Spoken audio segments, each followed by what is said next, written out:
this meeting to order. Welcome to meeting number 20 of the House of Commons Standing Committee on Procedure and House Affairs. Today's meeting is taking place in a hybrid format pursuant to the House Order of January 25th, 2021, and therefore members are attending in person in the room and remotely using the Zoom application. The proceedings will be made available via the House of Commons website. So you are aware, the webcast will always show the person speaking rather than the entirety of the committee. Today's meeting is also taking place in a new webinar format. Webinars are for public committee meetings and are available only to members, their staff, and witnesses. Members may have remarked that the entry to the meeting was much quicker and that they immediately entered as an active participant. All functionalities for active participants remain the same. Staff will be non-active participants only and can therefore only view the meeting in gallery view. I would like to take this opportunity to remind all the participants to this meeting that screenshots or taking photos of your screen is not permitted.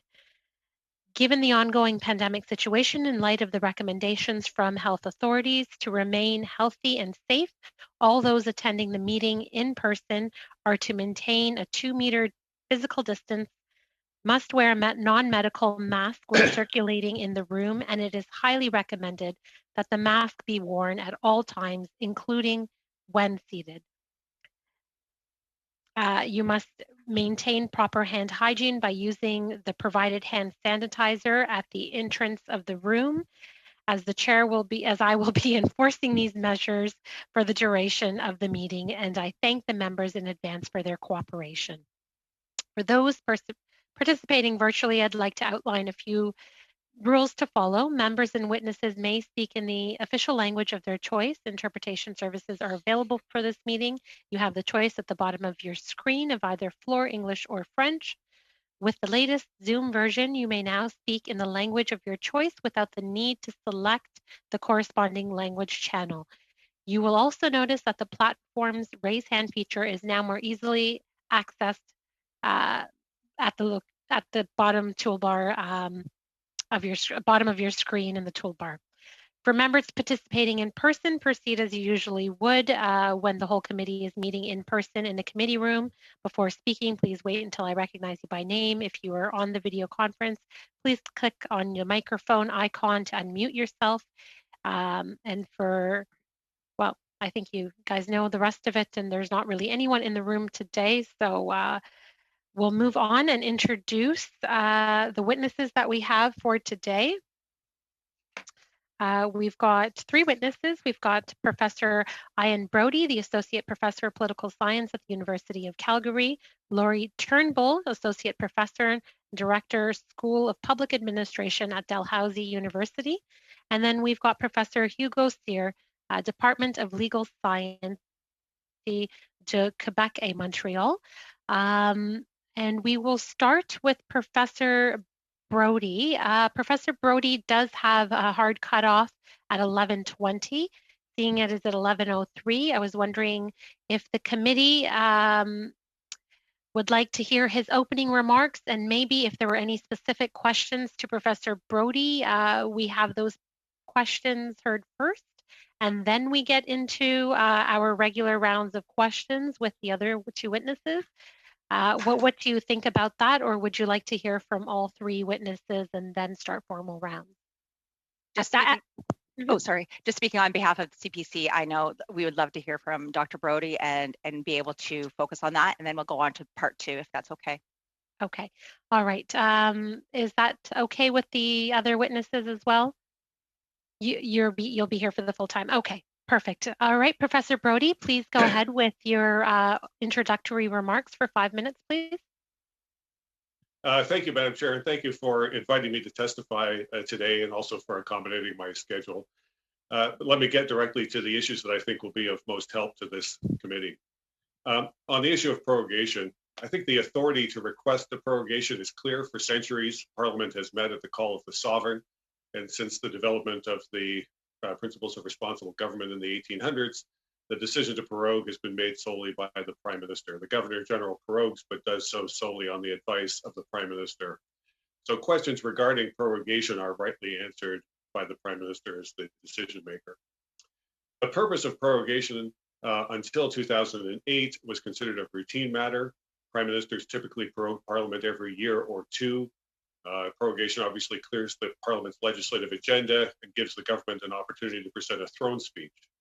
There's no constitutional need for prorogation, however.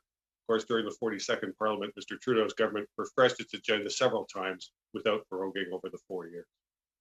Nor is prorogation required for the House to be able to demonstrate its confidence in the government of the day. The House holds regular votes on matters of confidence. As members of this committee certainly know, the business of supply and the business of ways and means ensure confidence votes are scheduled every few weeks when the House of Commons is sitting. Prorogation instead is a strictly political act done strictly for political reasons. On the essential elements of prorogation, while a Prime Minister may prorogue Parliament and then recall it days or even months later, leaving a gap between prorogation and the recall of Parliament is not advisable. Once Parliament is prorogued, if there's a sudden need for urgent legislation, then the formalities around a new session of Parliament delay the consideration of that urgent legislation. It's better, if possible, to prorogue the day before the recall of Parliament, and Prime Ministers often do this by giving advance notice of their intention to prorogue. I believe the committee has heard about the prorogation of December 4th, 2008. As mentioned, prorogation was a routine matter until that prorogation. The prorogation of December 2008 was turned into a matter of partisan division, and that division gave rise to the reform of Standing Order 32.7 in the 42nd Parliament. The report that's been laid before this committee perpetuates, I think, an effort to politicize that prorogation when it falsely claims the government of the day prorogued to avoid a confidence vote that could potentially have caused its fall. 12 years have passed since the events of 2008, enough time to allow for a more sober, non-partisan evaluation of those events. I've offered such an account in my book, At the Center of Government, and I'm going to draw on my remarks in that book for my remarks today. Committee members will recall the federal election of 2008 delivered a disappointing result for all three opposition parties. The Liberals under Mr. Dion lost 18 of their seats in the House. The NDP failed to reach the 20% of the popular vote that they had long sought. And the Bloc in that election was unable to eliminate the beachhead that Conservatives had established in Quebec in the previous general election. Mr. Dion announced he would resign as Liberal leader, and the other two opposition leaders faced tough internal questions about their future. The November 30th Pact of 2008, announced by Mr. Dion and the other two leaders, was depicted as a reaction to the government's economic update and its proposal to phase out the per-vote subsidy for political parties. But it was later reported in the media that the pact had been under discussion weeks before that economic update was delivered. In retrospect, I think it's now clear that the November 30th Pact was a way for weakened party leaders, particularly Mr. Dion, to protect and extend their own leadership positions against internal party challenges. This view was validated by subsequent events. After the prorogation, the Liberal caucus forced Mr. Dion's immediate resignation. When the House returned a few weeks later, the Liberals, then led by Mr. Ignatieff, voted to keep Mr. Harper's government in office when it presented its budget. The crisis of 2008 then was the breakdown of good governance inside the Liberal caucus. The controversy about the 2008 prorogation was an effort to distract attention from that crisis. Let me compare this to the prorogation that's under study by your committee, the prorogation of August 2020. Your study of last August prorogation is extremely helpful. You are setting a precedent for how reports on future prorogations will be handled, and you're doing so with help from experts. I hope the Prime Minister will set a useful precedent and appear before you to answer questions about his decision, since it was his decision. Let me suggest some questions that committee members could helpfully pose to the Prime Minister. First of all, the August 2020 prorogation came after 5 months of special orders that had already greatly curtailed all parliamentary proceedings. Parliament had really not had a suitable amount of time for scrutiny, debate, or legislation between March of 2020 and the prorogation.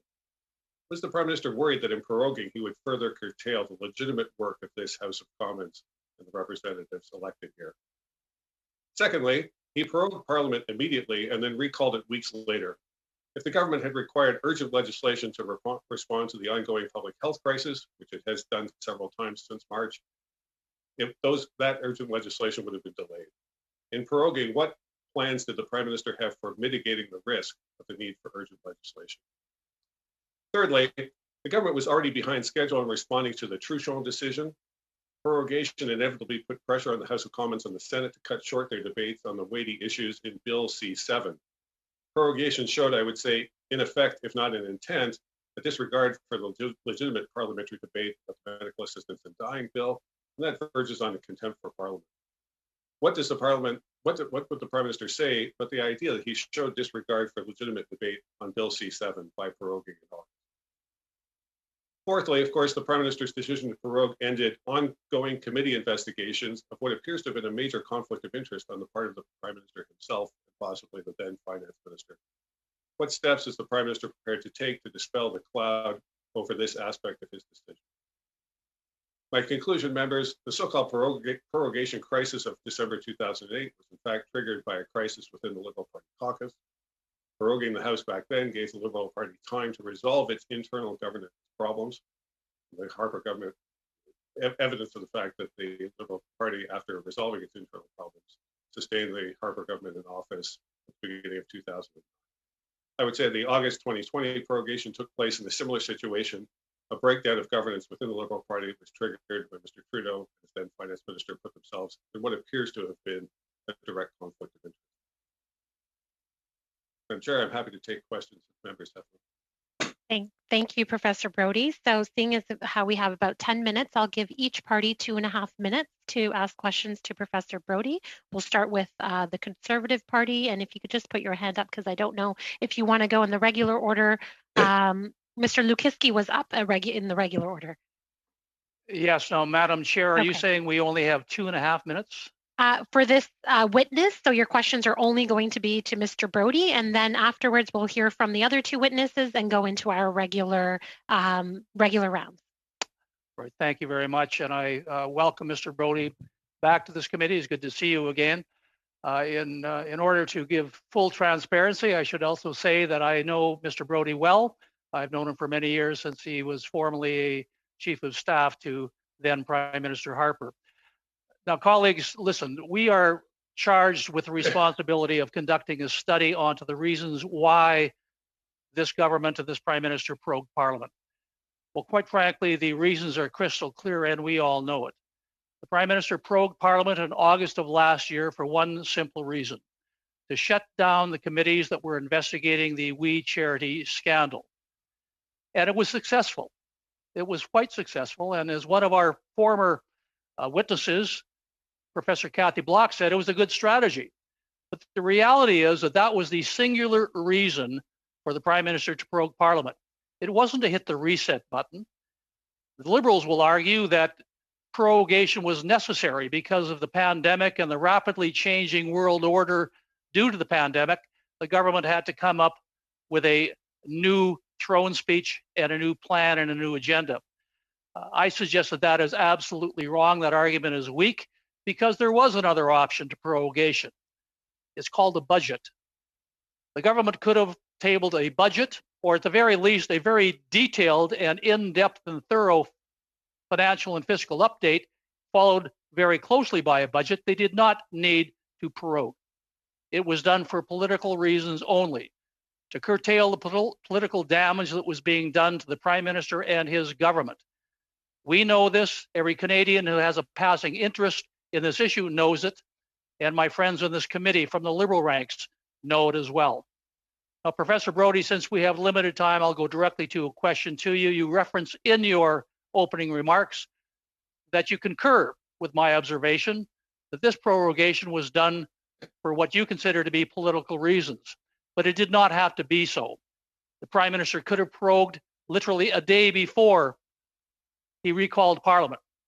Can you expand on those thoughts a little bit and offer your opinions as to why the Prime Minister might have prorogued a good month prior to the recall of Parliament? And was it necessary to prorogue at that time?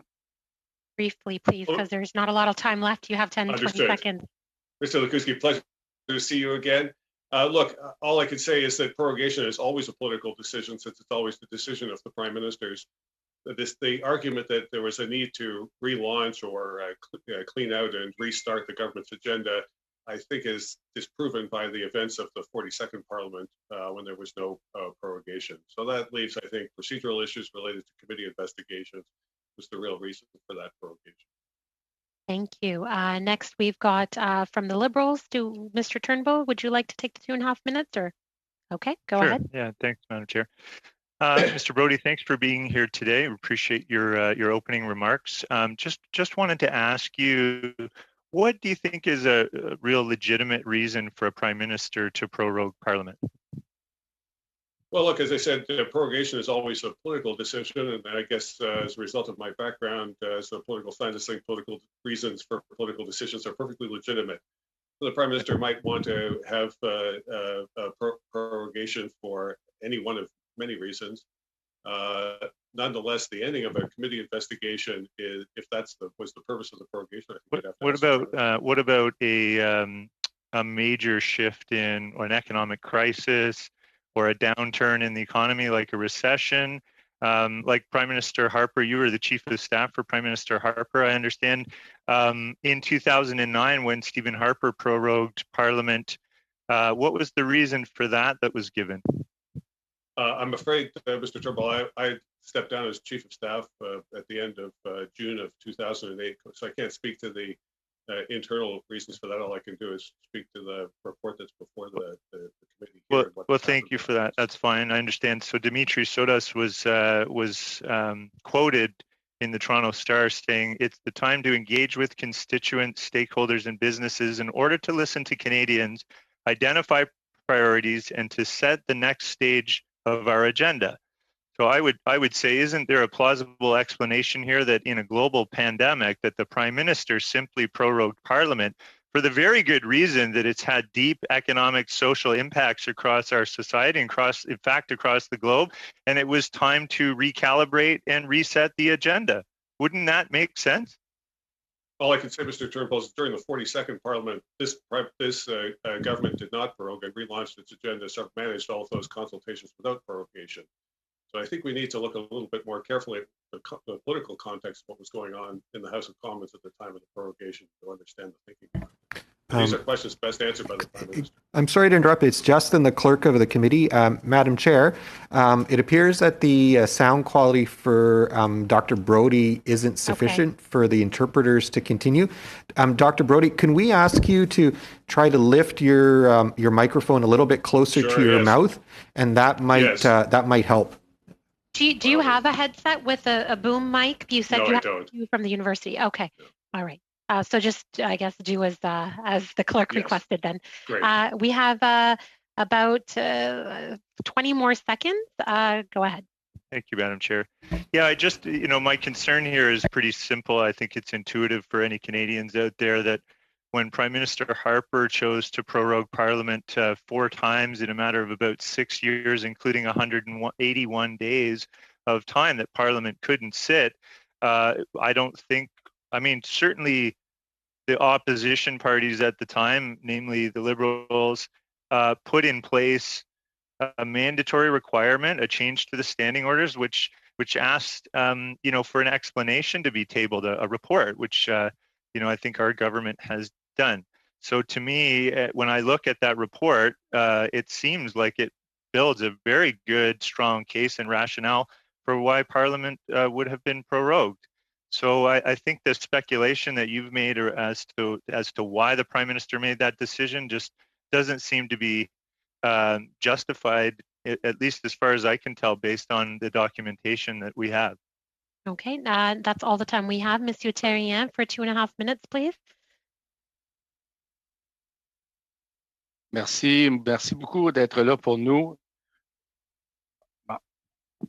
J'aurais une question simple. Écoutez, si je vous comprends, la prorogation a été faite tout simplement pour étouffer l'affaire de We Charity, c'est ça? We don't have translation coming through, so I'll restart the time for that. Professor Brody, I hope you're able to stay over by just a couple of minutes because there's a few technical difficulties. Sorry, Madam Chair, it's Justin, the clerk again. Monsieur Terrien, est-ce que vous pouvez monter votre micro un petit peu plus vers votre bouche? Oui, okay. Excuse. Merci. Est-ce que ça va, là? Oui, allez-y. OK. Alors, je vais répéter ma question. Let me repeat my question. It's very simple. Has prorogation helped to stop the investigation on We Charity? yes. OK. Écoutez, moi, je ne sais pas trop quoi d'autre ajouter. I wouldn't know what to add to this answer. It is obvious for everybody, except for our friends across. And so they said that they wanted to restart the situation. And when they prorogued Parliament, we thought that there would be a change in their policies or their outlook, political outlook. Did you feel that there was a change in vision or in the main policies? Or was it trying to start afresh? I didn't feel that that was the case. And everything was business as usual. Did you see any difference, Professor? Well, I'm not here to testify in a partisan capacity, so I'm going to be careful about passing judgment on the government's broader political agenda. But no, I think we're in the same dominating political issue of the day is the ongoing public health crisis, and that hasn't changed since last March. OK. Et puis, And was it a mistake to shut down Parliament for 6 weeks? You said that prorogation should be short, but we're in a pandemic. This is irresponsible. And I would say I agree with your assessment. Given the number of times that the government has needed urgent legislation to respond to the public health crisis since March 17th, it was running an extraordinary risk to leave the House of Commons shuttered for as many weeks as it was, because to recall Parliament earlier would then have required, obviously, a throne speech and all of the procedural issues around the recall of Parliament, delaying urgent legislation if some had been needed. And I think at the time that the prorogation was executed, it was unclear whether the government might need additional emergency legislation during that period. There was a risk in proroguing Parliament and then calling it back some weeks later. et vous parlez également du ralentissement. But you're also talking about the downturn that came from C7, where the damage is caused because everything was slowed down, the debate on C7. Could you come back to that, please? The issue of the medical assistance in dying legislation is an ongoing controversy, and there are ongoing implementation issues across the country on this. It's unclear to me whether Bill C7, as currently drafted, will resolve all of the issues that were identified by the Quebec courts in the Truchon decision, and all of the other potential issues that might need to be resolved in settling the medical assistance in dying legislation. We don't know for a fact, but would the legislation have been improved by more fulsome debate in the House of Commons? I think that's the question to ask. Okay, thank you very much. Thank you, Mr. Terrien. Mr. Blakey, for 2.5 minutes. Thank you, Madam Chair. Mr. Brody, in your opening testimony, you made reference to the fact that this is a kind of first of its kind study here in Parliament in terms of the government being required to give some reasons for its prorogation. That was something that the Liberals brought in the last Parliament because they were ostensibly anyway concerned to prevent the political abuse of prorogation. And yet here we are. I think for a lot of us, it's pretty clear that the prerogative for prorogation was abused and was used to get the government out of a political crisis, which I don't think is the legitimate use of that. And here we are discussing the reasons after the fact. But I'm just kind of wondering what can come out of this exercise. And for me, it seems to me that something we haven't talked about yet is the legitimate role of the legislature or bringing the legislature into decisions about prorogation. I recognize that traditionally it is a prerogative of the Crown, but just because things have been a certain way doesn't mean they must always be a certain way. And it seems to me that if a government truly wanted to have politically uncontentious prorogations or resolve the political tensions around a prorogation in advance, that they would include the legislature in these kinds of decisions. So I wonder if you have any reflections for the committee on that interplay between executive power and the legislative branch, and what kinds of reforms we might consider that go beyond asking the government to give a justification after the fact. We can all dispute whether that's an accurate justification or whether there were other reasons that were the real reasons behind it. But what could we recommend, or what should we be thinking about in terms of concrete measures to prevent the political abuse of the prorogation power? Mr. Blakey, thank you for that question. In my book on the subject, I tried to outline the many complicated aspects of the relationship between cabinet, the Prime Minister's prerogatives and leadership, the decisions of cabinet and Parliament as a whole, of which decisions over prorogation and the recall of Parliament are only one of many, a complicated web of relations between the two, if you want, aspects or branches of the system of government. Excuse me, I'm sorry, Dr. Brady or Dr. Brody, to interrupt you again. The interpreters are indicating that the sound quality still isn't good. I think it was working well when you were holding it up closer to your mouth. So I apologize again. Go ahead. No, sorry. That's good for the reminder. We've had a lot of injuries, and I think people don't realize with the interpreters, it's very difficult for them because it has to go through another line in order for them to listen. So I've stopped the time, so don't worry, this is not cutting into your time, but that is why we're so on top of that. Yeah. So you have about 15 more seconds to make your point. Yes, thank you. So let me say that as part of the negotiations between the parties for a review of revision of standing orders, this is one issue amongst many that would need to be considered. Personally, I would put other issues further ahead in priority in those negotiations, but obviously it's a political decision for parties to make as the standing orders are redrafted.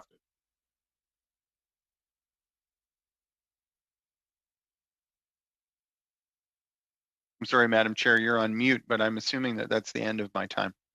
Yes, it is the end of your time, and I think it's the end of Professor Brody's time with us as well. Thank you very much. I'm sorry you weren't able to stay with us longer, but we appreciate you coming to testify. Thank you. Okay, and I also apologize to the rest of the committee as well that this was unexpectedly sprung on all of you, and you had to reassess how to, I guess, formulate your questions for today because of this. It was a last minute conflict. I guess that was an emergency type situation. And so this is the only way I could figure out to accommodate. But we will carry on with our other two fabulous witnesses. And just let me know on the spot if you'd like to change up the questioning order. But we are going to now start with our 6-minute rounds and carry into our 5-minute rounds like how we would be beginning at a regular meeting, if that's okay with everyone. Okay, all right, so we'll hear from Professor Turnbull, please. Hi, good morning. Thank you so much for inviting me to the committee. Very happy to be here. I'll make just a brief opening statement if I can, just to kind of situate myself here in the conversation. So as you know, the Parliament of Canada was prorogued from August 18th until September 23rd, 2020.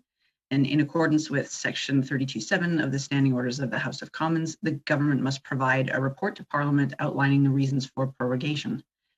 So that report was submitted in October of last year. So the reporting requirement was introduced by the Liberal government in 2017. In March of that year, the government House leader circulated a document called Modernization of the Standing Orders of the House of Commons, the intent of which was to generate discussion about parliamentary reform.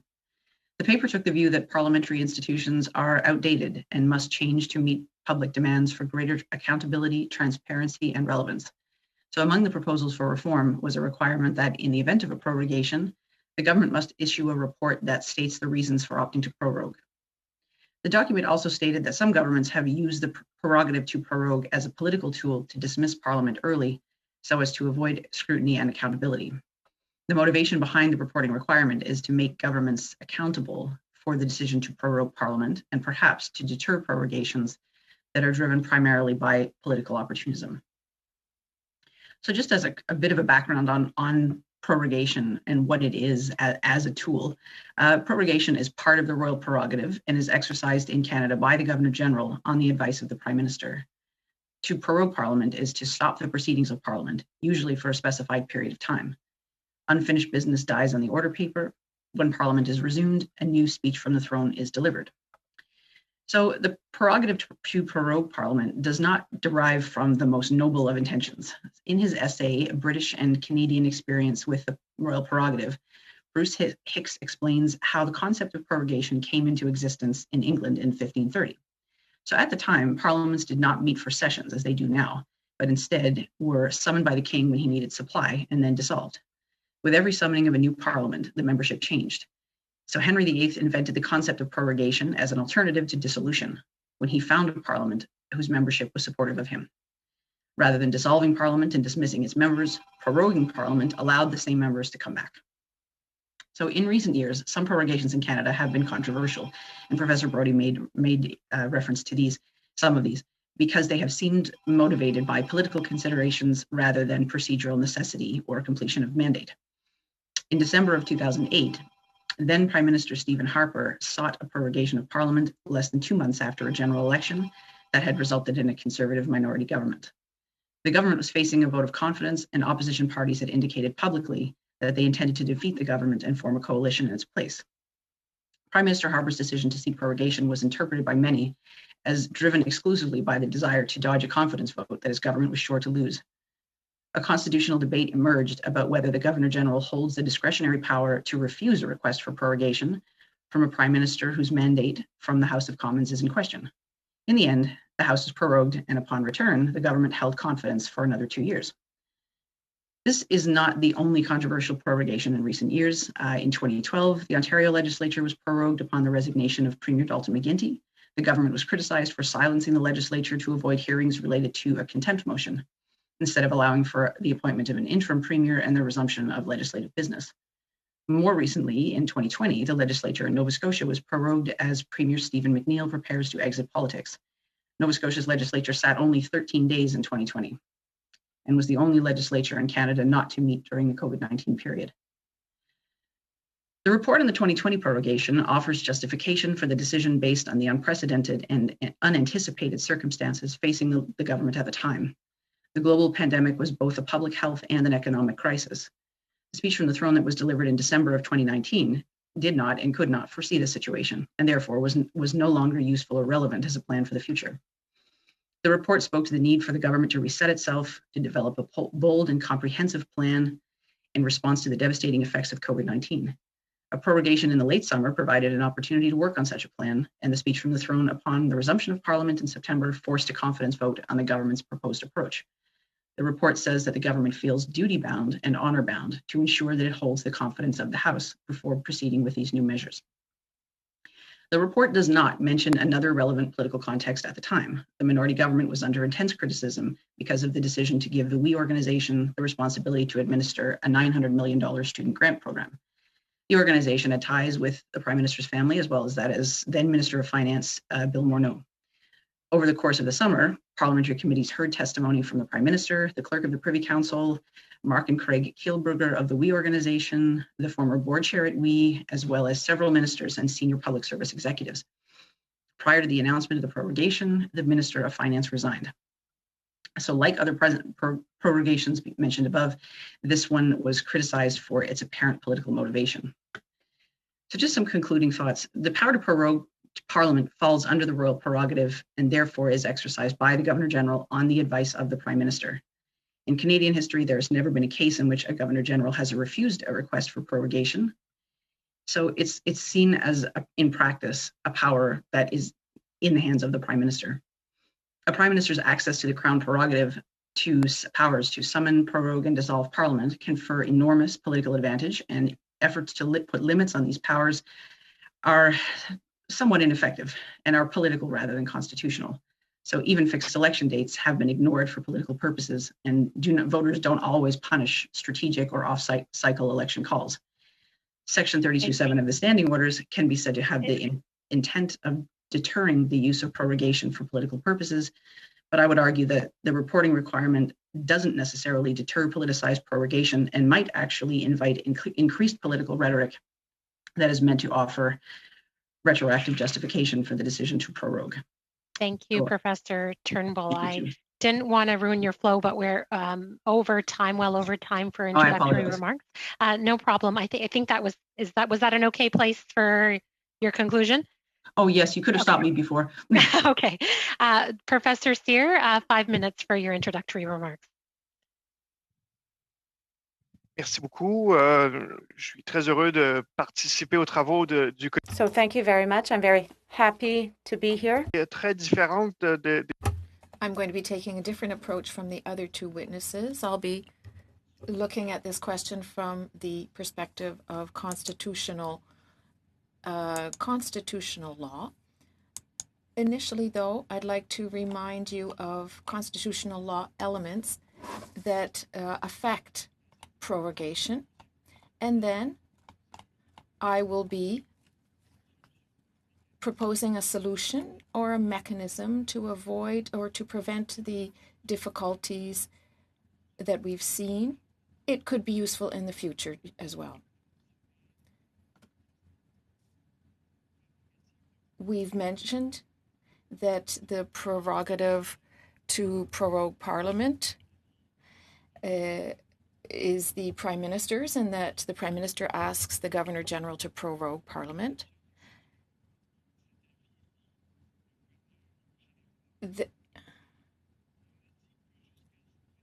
We said that until recently, prorogations requests have not been a problem. They've always been done almost automatically. We had the example, the interpreter can no longer hear the witness.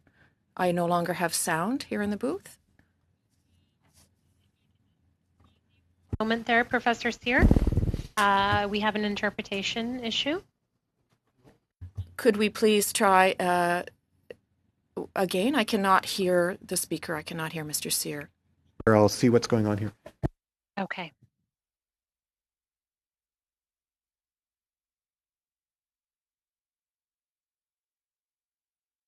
Can you say a couple of words? Yeah, we cannot hear you, Professor Sear. You're trying to speak right now, right? Yeah, there's no sound. Okay, Madam Chair, if you just suspend for briefly, we'll try to figure out what the problem is here. Okay, somebody from IT will be contacting you, Professor Sear, to figure it out. We'll suspend for a minute.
3.5 minutes. Unfortunately, I don't know what the last sentence that you were on.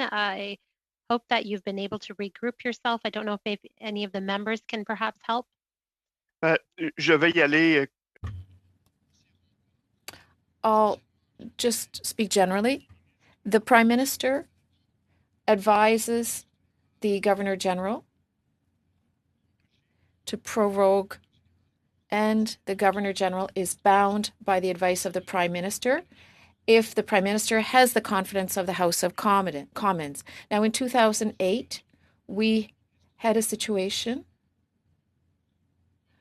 where the Prime Minister was facing a non-confidence vote. He asked for prorogation. There was some questioning of whether the Governor General at the time was bound by this request. She did indeed allow prorogation, not immediately, however. She took a few hours to think about it first, and some people believe that she was exercising her reserve power at that time, and that was what she had to do in the circumstances. Now, we've said it's been automatic until recently. I'd like to inform the committee members of a very important issue that took place, a very important event that recently took place in Great Britain. The British Supreme Court had to hand down a decision on the legality of a prorogation requested by the Prime Minister. The court recognized that the Crown had this prerogative. However, it also recognized that it was legally possible to review the exercise of this prerogative, as it has the power to review other prerogatives. The test for a court to intervene for the prorogation to be legal, it should not have the effect of frustrating or preventing, without reasonable justification, the ability of the Parliament to carry out its constitutional functions as a legislature and as the body responsible for the supervision of the executive. Now, for a judicial review in the UK, the government has to demonstrate that there is reasonable justification to exercise this prorogation. Professor Paul Craig has said that prorogation is a mechanism for ending one session of Parliament. Indeed, A recalcitrant Parliament is an improper purpose. Et par conséquent, les tribunaux considéreraient qu'elle est illégale. Dans le cas du Brexit, la Cour suprême a... The British Supreme Court could have overturned this prorogation, but this was not the case. We don't know how this legal change will be integrated in Canada. We do have precedents that the royal prerogative could be reviewed based on international law.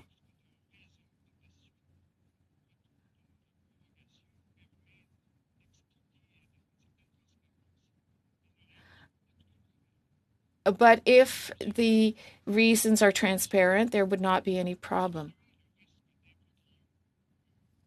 To reduce the risk of this type of complex situation,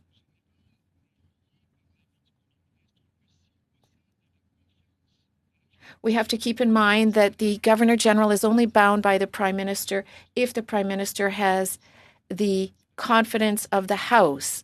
The House, in other words, would issue the decision as to whether it still has confidence in the Parliament. Now, according to House rules, of course, there are confidence votes. We say that a vote for the Speaker of the House is not a vote of confidence. The Quebec National Assembly allows certain votes of confidence. There's a series of conditions to ensure that the Parliament still has the confidence.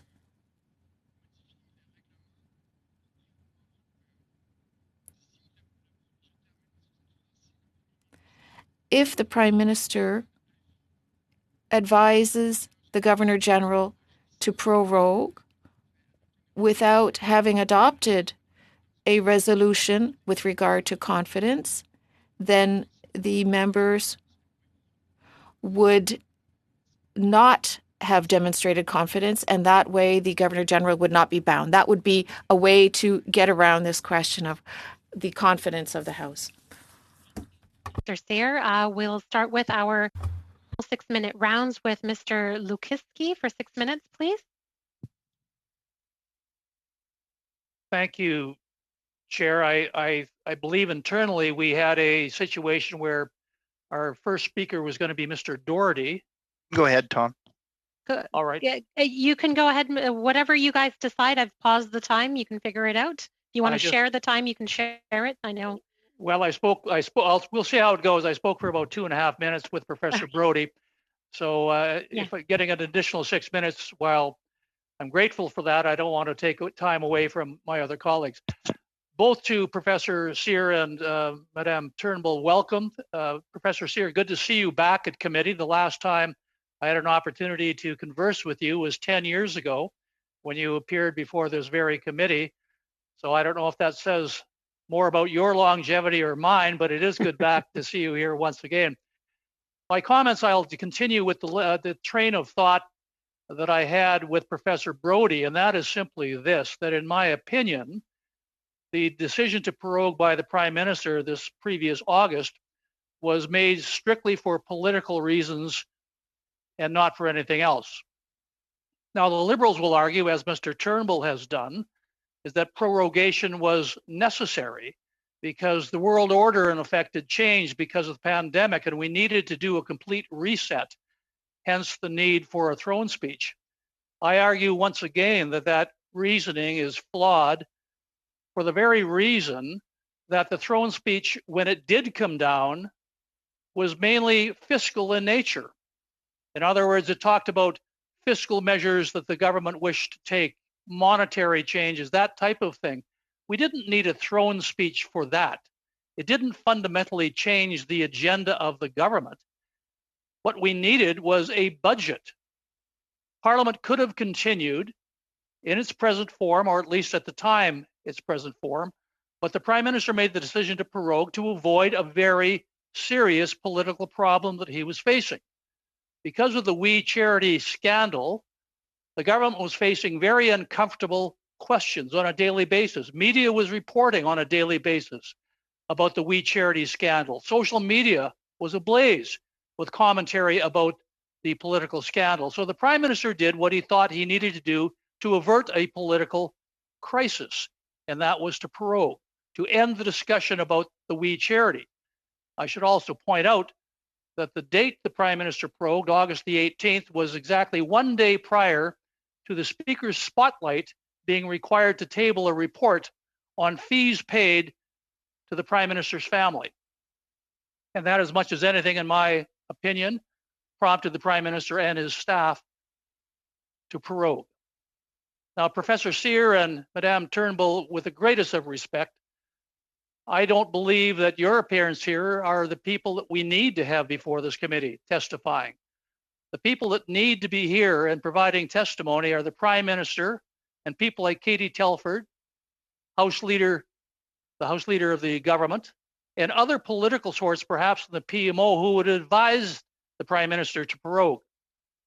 We need to be able to question them on their thinking behind prorogation. We know the reasons are clear. It was, as I said many times before, to avoid a political scandal, to avoid political embarrassment.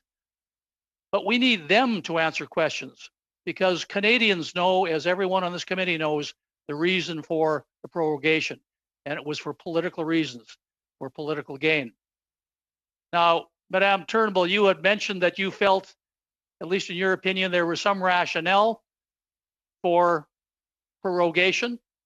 Professor Sear, you've issued and you have done in years past various options that the government could be looking at to change legislation, perhaps, to give further options to the current method of prorogation. But I would ask both of you a very simple question. Do you believe in this case, when the Prime Minister prorogued on August the 8th, that it was out of necessity? Or could the Parliament have not prorogued and let the committees continue their work? And if a prorogation was deemed necessary, it could have been done literally one day before the recall of Parliament. We've had previous witnesses, academics, testify at this committee that they did not feel prorogation was necessary, but it was out of political convenience. I would like to hear your thoughts on the necessity of prorogation, because that is the reason that the government is saying they prorogued. Professor Cyr, perhaps we can start with you first. Je débuterai ma réponse. Let me begin my answer saying that I am limited by my field of expertise, the scope of my field of expertise, which is that of constitutional law. Hence, I'm not in a position to give you a direct answer on to this question, except to let you know that in the Supreme Court's decision in the UK, the legal or judicial test, which is stated, and I will quote an excerpt from the decision because it is important to understand the explanation given by the government. There is a reasonable justification for taking action at such an extreme effect.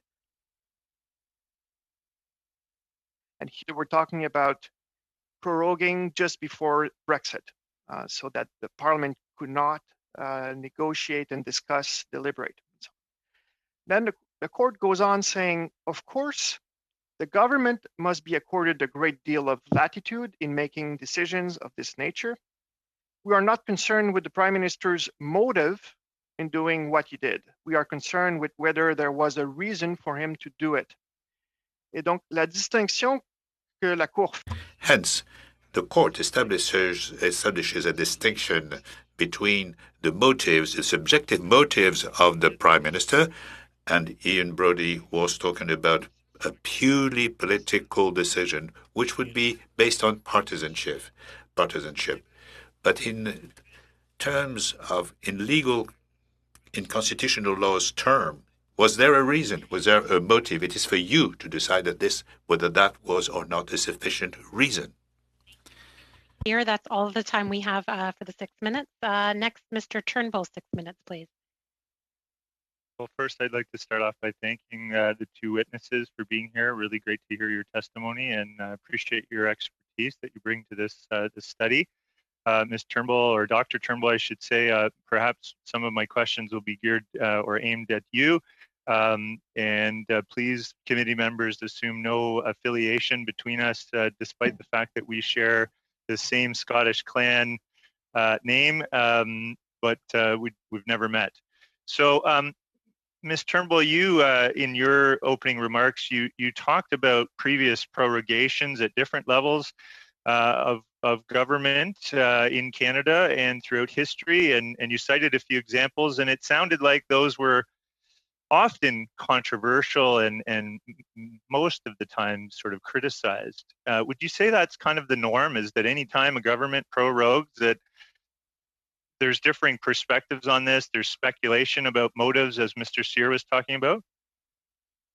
I think that is fair, to be honest. I mean, I think it's, and even to loop into the previous question, I think it's very difficult to ever say that a prorogation meets the threshold of being necessary in a constitutional sense or in a legal sense. And so therefore, when it happens, you know, there's going to be a lens put on that where people are saying, well, why are they silencing Parliament? What is it this time, right? And so if there's an obvious, or what people see as an obvious reason, then, you know, it's very hard to unpack that narrative. Or even if you have, you know, just because there's a narrative that is political, doesn't mean there's not one that can exist at the same time that is more about policy planning. They're not mutually exclusive. But I think at this point, it would be almost not totally impossible, but the only kind of prorogation that's not going to be controversial, I think, is if you get literally we're going to prorogue on Friday and then reopen, within a week sort of thing with a speech from the throne ready to go. And following from that, like almost all prorogations, there's differing perspectives. There's some amount of criticism, and proving that it was entirely necessary is probably difficult, and there's always different perspectives. But in terms of history, my understanding is this current government is actually the only one that's ever tabled a rationale or a report to document, its reasons for proroguing. Is that not correct? To my knowledge, that is correct. Okay, great. And like, if we look at that report, have you read that report? Yes.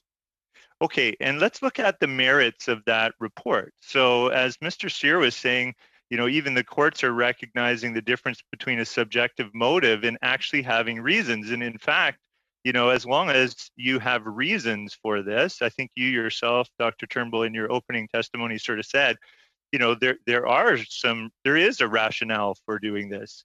Sure, some people may argue, like Mr. Likuski thinks that there's some other thing that was driving that decision, but that's speculation at best on his part. I think what we have before us is a report. So if we look at that report, in your view, does that provide a rationale for proroguing? It does provide a rationale for proroguing, and I would say the narrative in the report is quite consistent with that of the fiscal update that we saw in November and the fiscal snapshot, I think we called it, that we saw in July. And so of course, there's a narrative there. There's also, as I said as well, there's another narrative too that's not there. Right. Yeah. But would you expect a narrative that's not there?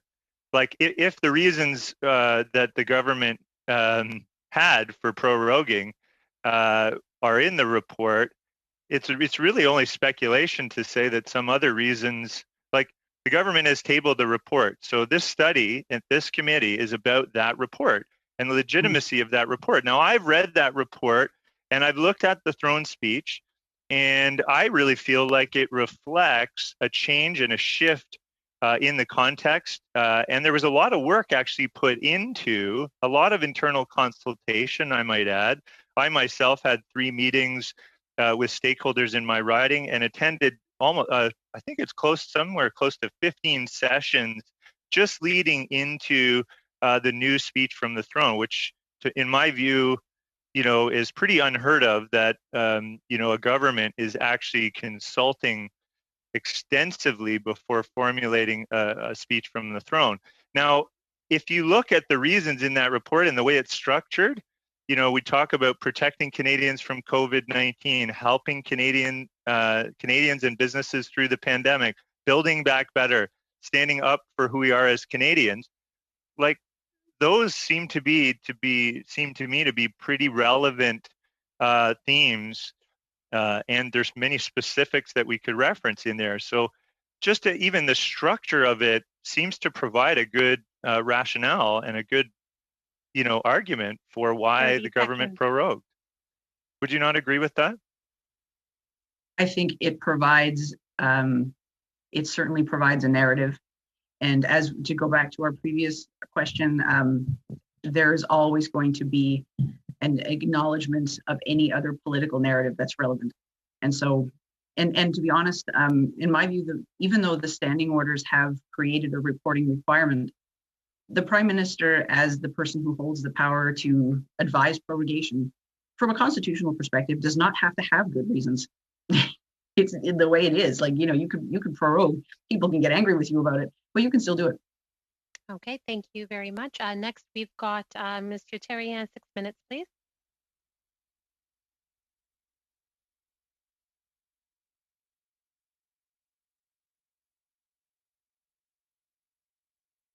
Est-ce que c'est à moi? Yes, go ahead, Mr. Terrien. Bon. I'll start your time. Merci, Madame la Présidente. Thank you, Madam Chair. First of all, I'd like to greet both witnesses, and let me come back to what Mr. Lukiski said, when the prorogation was announced, Parliament wasn't sitting, and there were only 4 committees which were holding sessions, and they all spoke only about We Charity. And people who came to see us said that the only motivation for the government to prorogue Parliament was in order to shut down committees which were working on the We Charity issue. And let me remind you that the finance minister had just resigned when that took place. So most witnesses told us that that was the main justification or reason for proroguing Parliament. So I know that Mr. Cyr will tell you that he is not qualified to answer questions based on partisanship. So most witnesses told us that it was reasons of partisanship because the only work that was going on at that time was the work of the 4 committees. Well, you have guessed which way I was going, and I believe that this current committee shows that the rules are not efficient because we come after the game in order to determine the reason for one of the teams winning, whereas we should ask questions beforehand in order for the elected representatives who hold the government to account must determine whether there are sufficient reasons for the prorogation. So the question should be asked before prorogation because after that, everybody can, in hindsight, make judgments.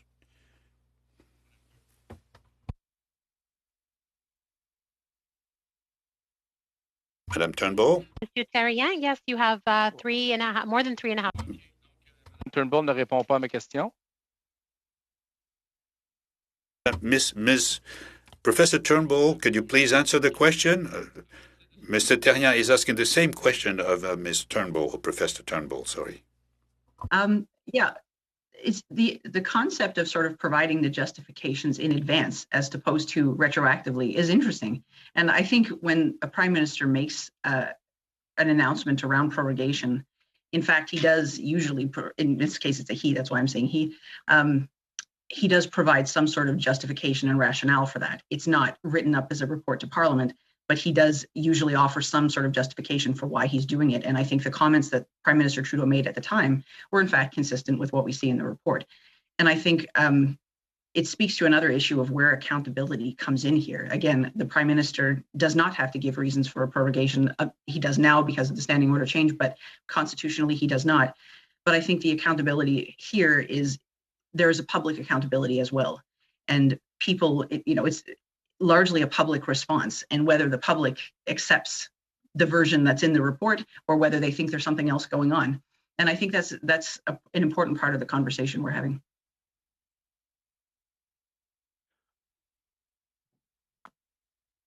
C'était pas ma question. Oui. Can you please explain when you say yes, Professor Turnbull? Yeah, the question was We Charity the main reason why the government used the prorogation in order to be put in difficulty?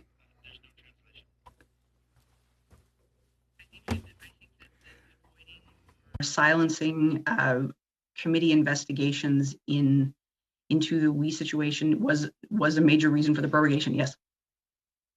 Maybe Mr. Doherty's not getting. Yeah, I had translation throughout that, but okay. I will pause. Okay, go ahead, Monsieur Terrien. You still have almost 2 minutes. I've paused when there's been interruptions in between. Combien de temps? How much time do I have, Madam Chair? 2 minutes. Écoutez, merci pour votre... Thank you for your answer, Professor Turnbull. Professor Cyr, I find what you are saying interesting because I'm interested in what you stated, and this gives us a pathway, an opportunity. Now, if we were on August the 18th and you tell us what you're suggesting, if Parliament is closed, but there are committees at work, so how should we operate? What should we do? Well, then the Prime Minister should put to the vote of the House a motion which would validate, accept the prorogation, and if it's voted on, well, then so much the better, and then there will be no further questions afterwards.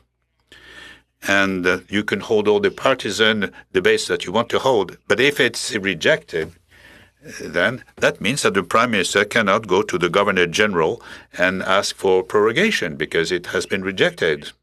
And if he does it, then he would be presumed not to have the confidence or the trust of the House. Does that mean that he should have to call Parliament again, so in order for the motion to be voted? So, Ms. Professor Turnbull, we hear people telling us that there was a justification in proroguing, but most of the people who were our witnesses said that that was the partisan decision. And if I were Mr. Trudeau, and if I wanted to have a prorogation during a pandemic, well, I would have prorogued Parliament on the Friday preceding the return of the House in order not to break the work of Parliament during the pandemic. So would that be a responsible choice made by the Prime Minister, both to Professor Cyr and to Professor Turnbull?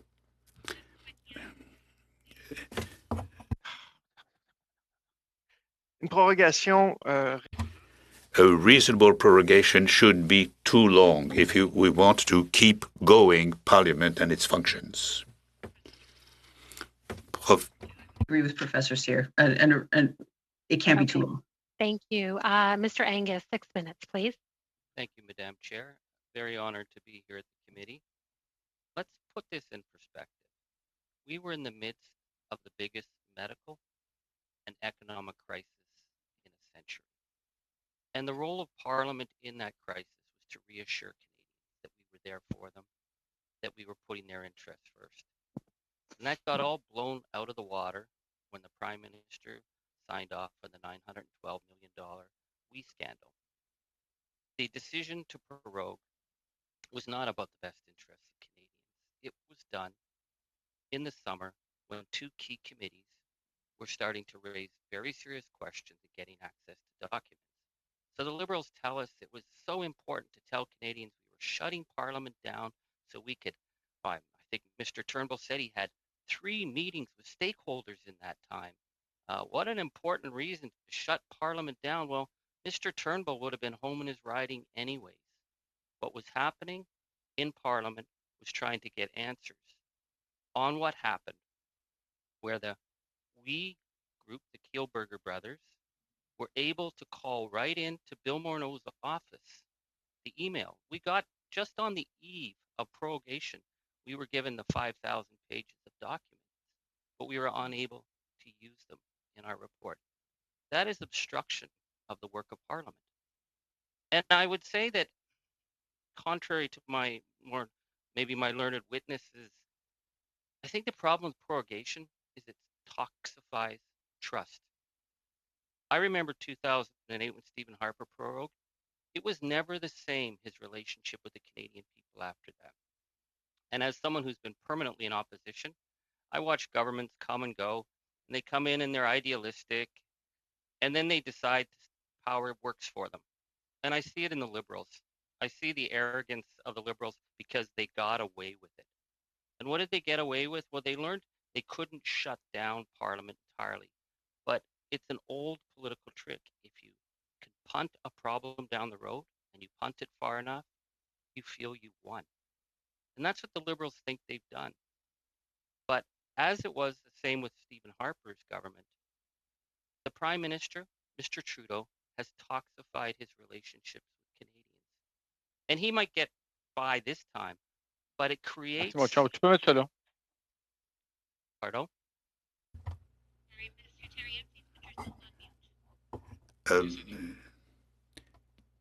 So I want to put this in context because they didn't just prorogue Parliament and shut down the work of the committee.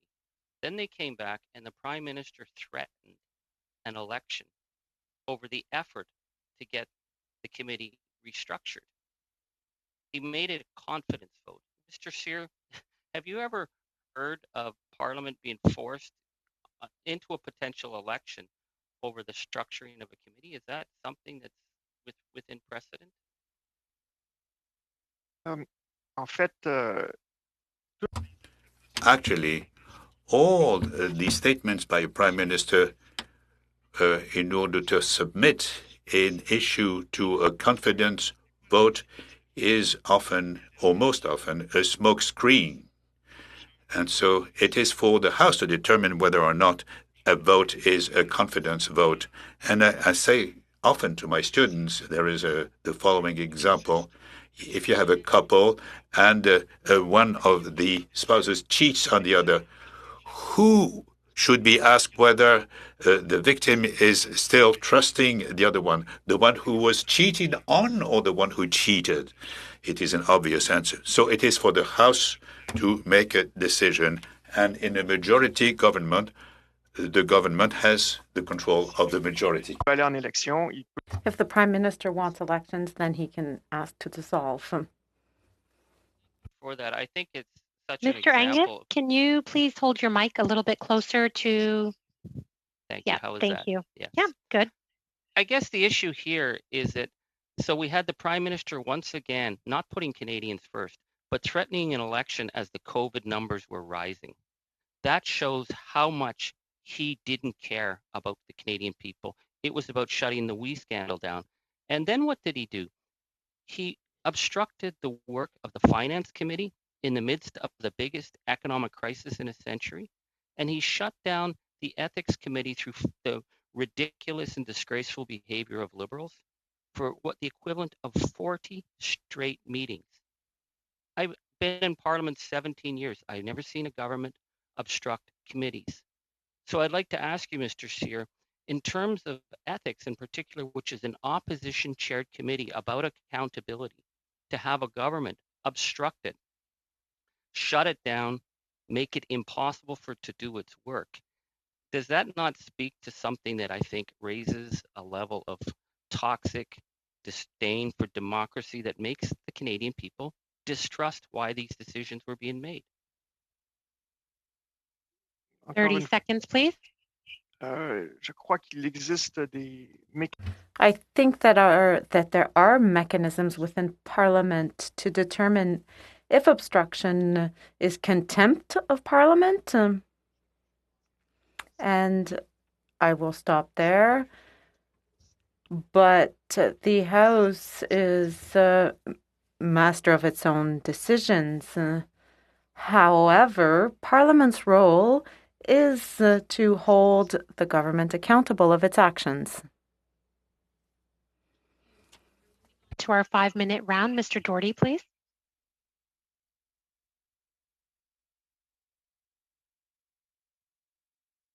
Thank you, Madam Chair. Can you hear me okay?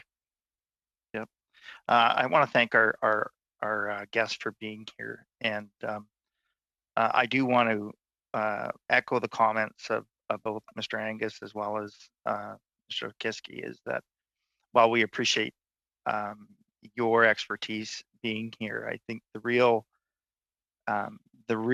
witnesses that we should have here, the people that we should have before the committee, is the Prime Minister, is the senior officials that were around him during the course of prorogation, to really get their views as to why they prorogued Parliament.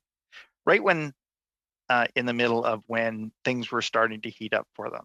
You know, it has been widely said already and reported as to what started to take place in March. Canadians found out that their Prime Minister entered into an agreement with an organization that he not only had professional ties to, but also had familial ties to, where his wife was a speaker, his mother was a speaker, his brother was engaged with them as well too. Then we found out that the finance minister had ties to WE as well, and then subsequently paid for a trip that he somehow forgot and then abruptly resigned. So things were starting to crumble around the Prime Minister and this government. Just another ethical scandal. My Liberal colleagues, and I have the deepest respect for them, my Liberal colleagues can point fingers and bring up other issues and bring up all the other times that Parliament has been prorogued, and well, Mr. Harper did it this time, and this is if it was okay for him to do it then, it was okay for this. I want to bring us back to why we are here. The study of proroguing Parliament in the deepest global pandemic, right in the middle of the darkest times of our nation, right when programs for Canadians were about to expire, when Canadians needed us the most. Our Prime Minister decided on the eve of when all these documents were coming out about just how close his family ties to the WE organization really were. And what he did at that time, and there was two committees, as it's been reported, two committees that were reporting on this and that were trying to study this.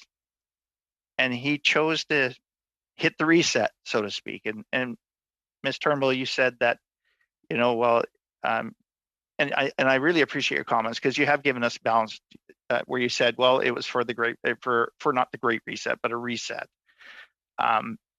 If only that was true.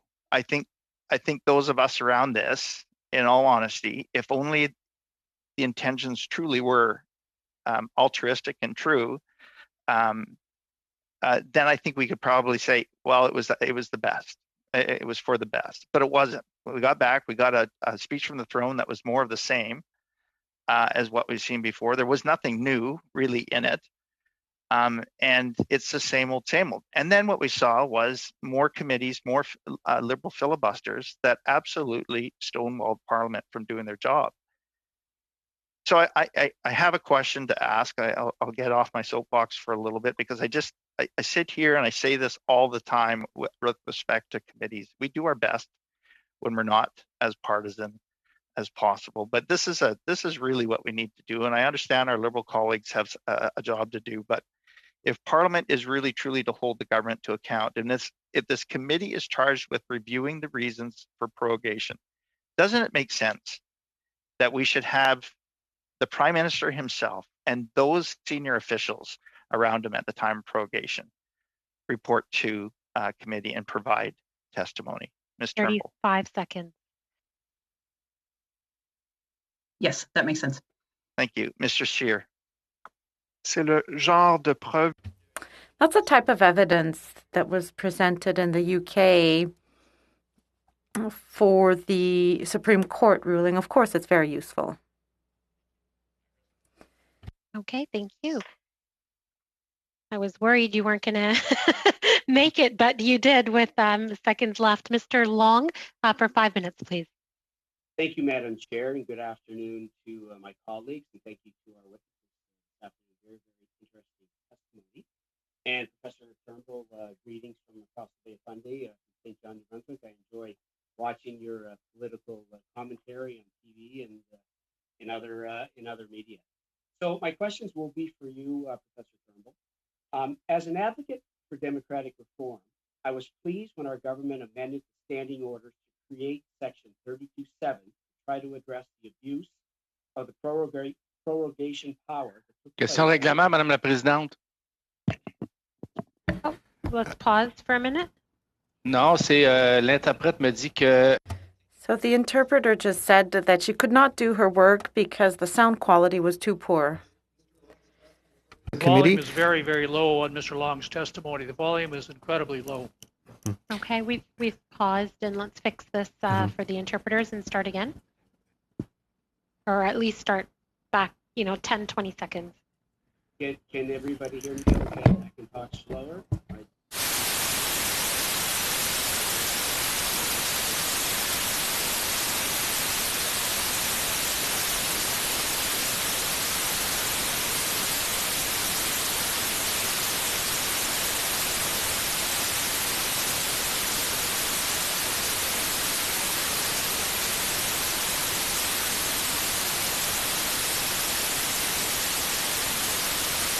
I need to plug in my headset. Maybe that would be a good start. Yeah, good start. Now we can hear you. My apologies. I wondered why I had Thank you. a bunch of blank faces. Now I know why. Okay, thank you. Please resume. We'll start. So Professor Turnbull, as an advocate for democratic reform, I was pleased when our government amended the standing orders to create Section 32.7 to try to address the abuse of prorogation power that took place under the Harper government. I've also been quite interested in your arguments in favor of democratizing the use of royal prerogative to prorogue, as you have mentioned today and outlined in you and your colleagues' excellent book, Democratizing the Constitution. Do you believe that Section 32.7 represents a significant step in the direction of democratizing the royal prerogative to prorogue? This is why we could never make, democratizing the Constitution the movie, because the title just sucks. But anyway, I think that the most that we can do, to be honest, in terms of trying to put some parameters around something like prorogation, I think there are democratic justifications for doing that. It's hard for people to accept that a prime minister makes the decisions like on the basis of advice, but really it's his decision unilaterally to summon, dissolve, and prorogue parliament. And because of the politicization of these things, understandably, people get annoyed with that. And there's a gap between the royal prerogative in an unchecked sense and what we expect of democracy today. And so I think that Section 32.7 and the requirement for a report on could possibly, it has the potential to be a step in the right direction in terms of democratic reform. However, I am not quite sure that it wouldn't be better off to have something like this earlier in the process rather than later. I'm not so sure that the retroactive justification is going to be as helpful.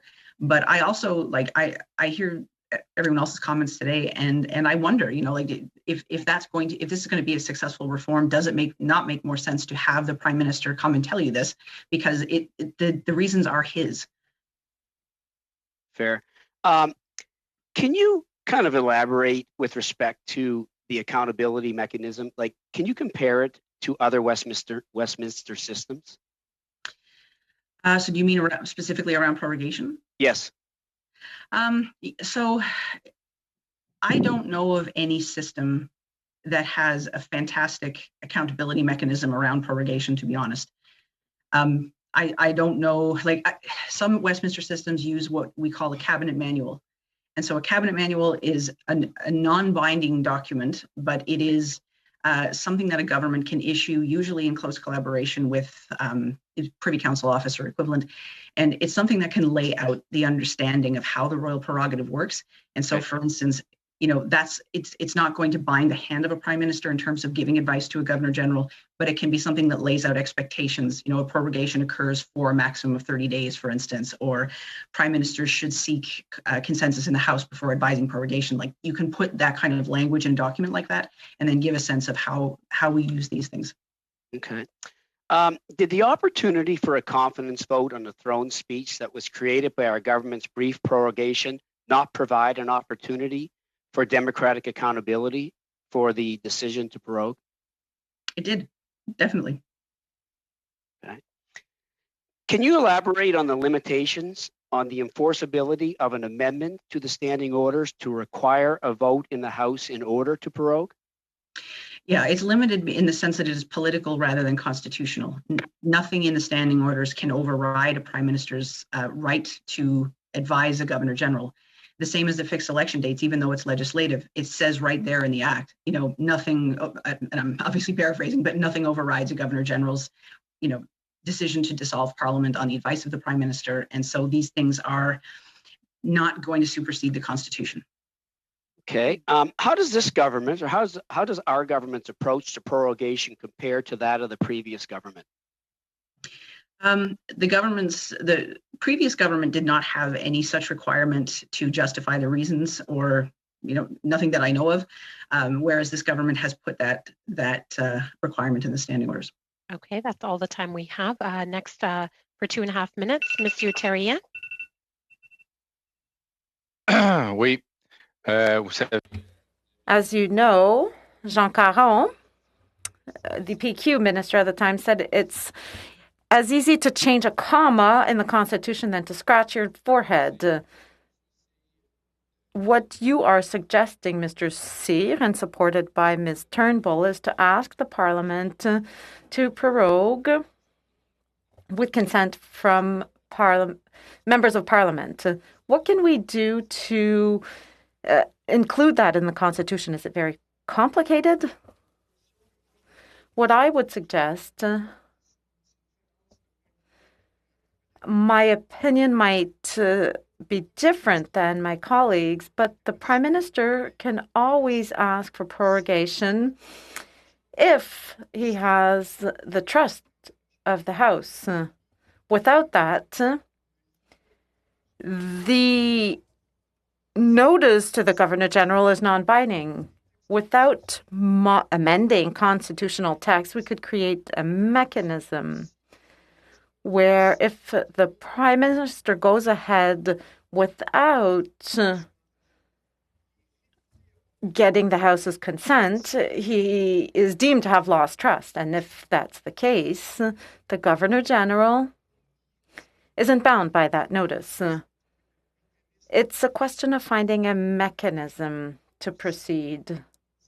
I would suggest to include...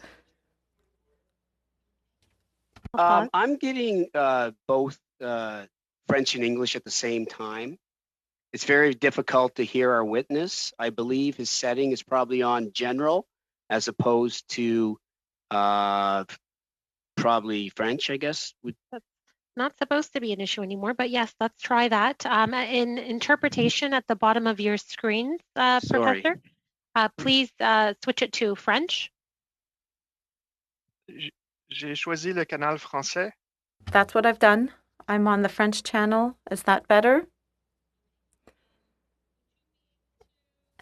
It was just the last 10, 20 seconds of what you had said. Just resume, and if you want to go backtrack by 10 seconds, if you can, that would be helpful to the committee members, but we understand if you don't remember your spot. Parfait. En fait, well, the standing order can set out conditions for the expression of a vote of confidence or non-confidence, and the conditions where they're in. The standing order could be amended to set out that for Prime Minister who asks for prorogation without having obtained support by a motion is deemed to have lost confidence. And when the Prime Minister meets the Governor-General with a notice, that wouldn't be binding because he would be deemed to have lost confidence. Is that what happened in 2008 with Mr. Harper? In 2008, he hadn't lost the confidence, but there was a vote. And then there was a discussion between specialists saying that traditionally, we cannot obtain prorogation when there's a vote of confidence pending. And some said, well, no, he has the entire freedom to ask for prorogation. It's automatic. And others said, no, it isn't automatic. The Governor-General at the time consulted for a long time, imposed conditions. She exercised her reserve, not because she was bound, but because she had exercised her reserve power.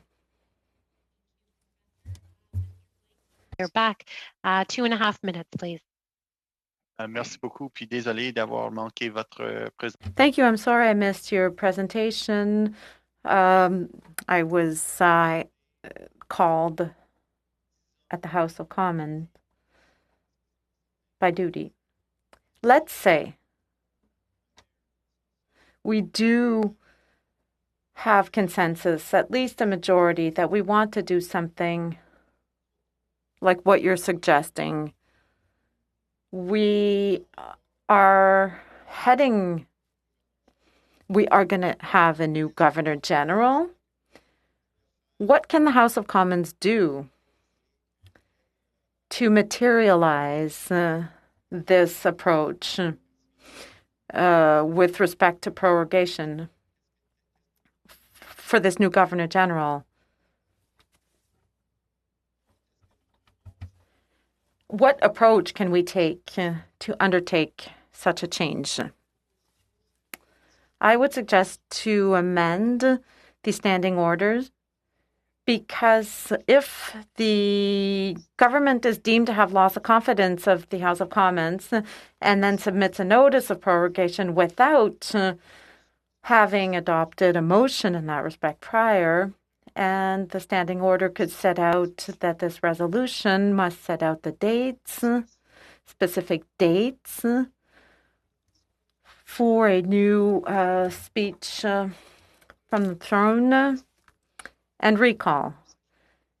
It could be a new practice, and establishing that practice, it isn't necessary to amend the standing order, but if the government did so, déjà, on établirait peut-être une nouvelle tradition et à mon avis, ça serait à l'avantage du Parlement, du gouvernement, parce qu'il n'y aura pas de question. Sorry, I apologize, I was on the wrong channel. If he could repeat his last sentence.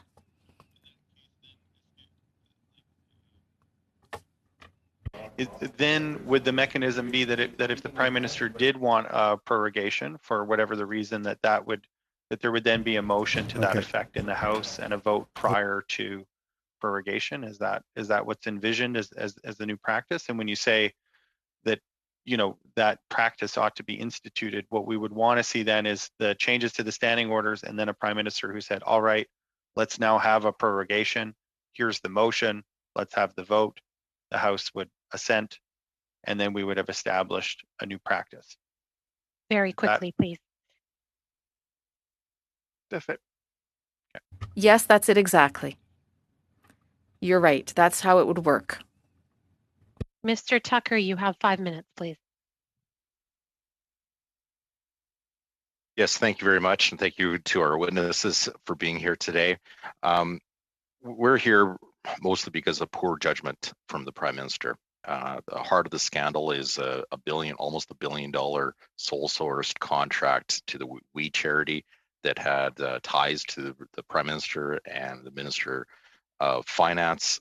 Poor judgment to not to get involved in a outfit that had paid the Prime Minister's mother over $500,000. There's poor judgment demonstrated by that transaction that ultimately led to the proroguing of Parliament.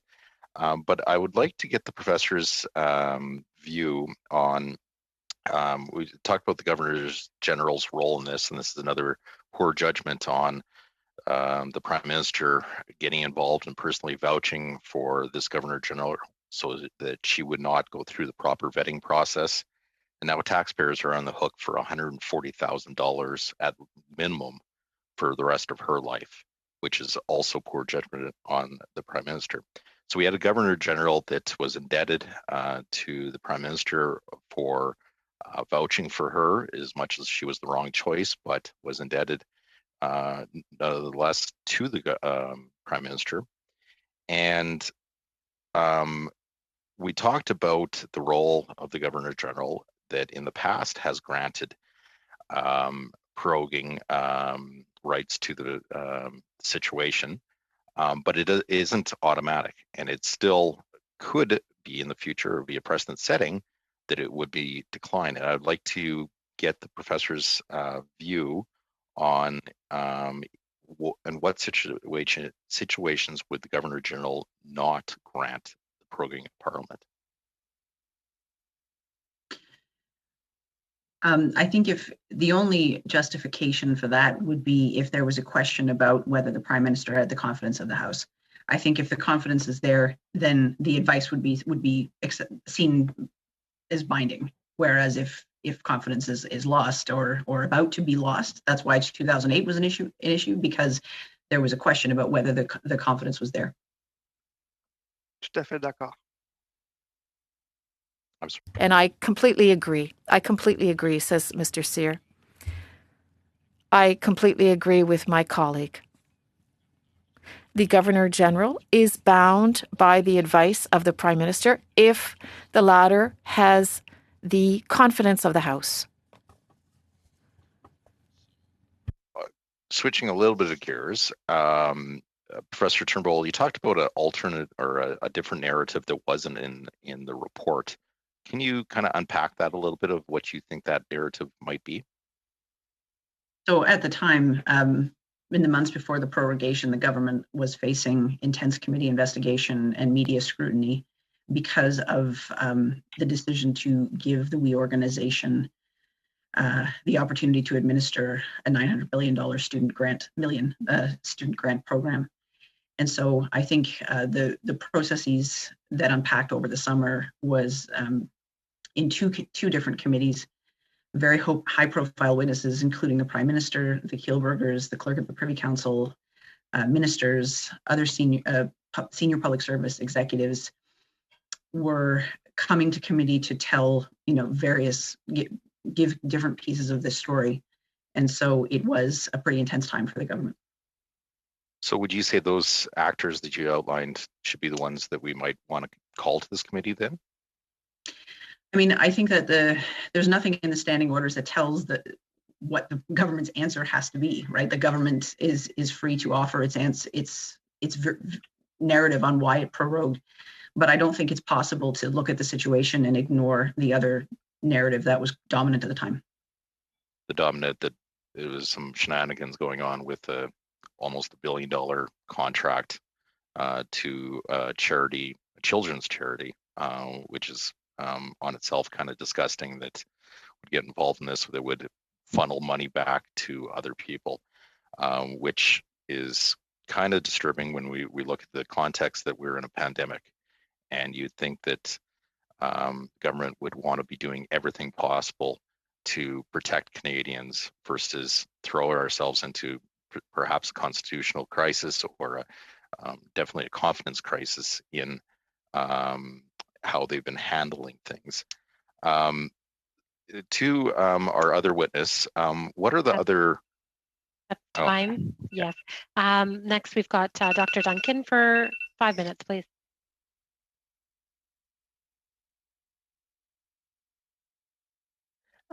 Thank you, Madam Chair, and thank you to our witnesses. Thank you for coming. We appreciate your expertise very much. Professor Turnbull, if I may begin with you, and it's nice to meet you both virtually. I have limited time, and so some of my questions I'll be looking for a yes or no answer. This is a really important discussion, but I'm going to concentrate on the fact that we are in the middle of fighting a pandemic, that we have a tragedy occurring in long-term care, and that we've got new variants of concern. So Professor Turnbull, would you agree that with a novel virus like COVID-19, that we have much to learn? And I'm looking for a yes or no, please.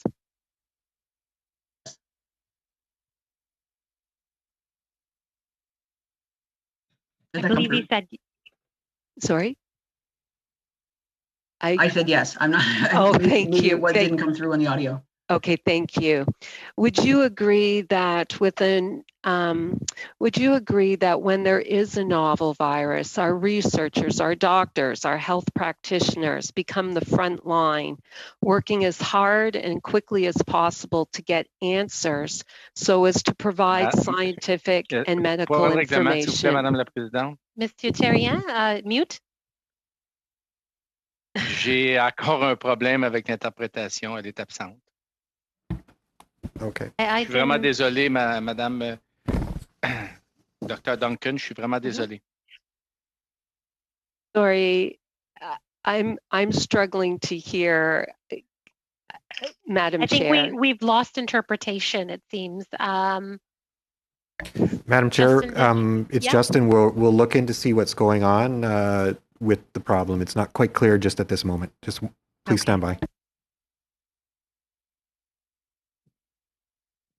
Sorry for all the disruptions today, guys. Usually it's right at the beginning or at one point, but we've had consistent ones throughout. Well, Madam Chair, you all do a very good job of keeping us going, but do let me know when I can start back and what time I actually have, please. You're at 3 minutes and 27 seconds left. Okay.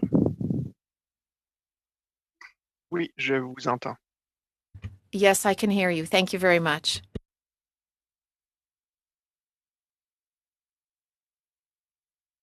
Okay, Justin, are we good to go? Madam Chair, can I just ask, can we extend by 5 minutes just to get the final questions in? We can extend by 5 minutes, but I don't think we can extend any more than that. I did talk to the clerk, and we've got a tight switch around that has to happen in the room. Okay, thank you. Madam Chair, it's Justin in the committee room. We're still trying to troubleshoot to see what the problem is with the interpretation feed. So we'll try to get things going as fast as we possibly can. Apologies for the disruption. Okay.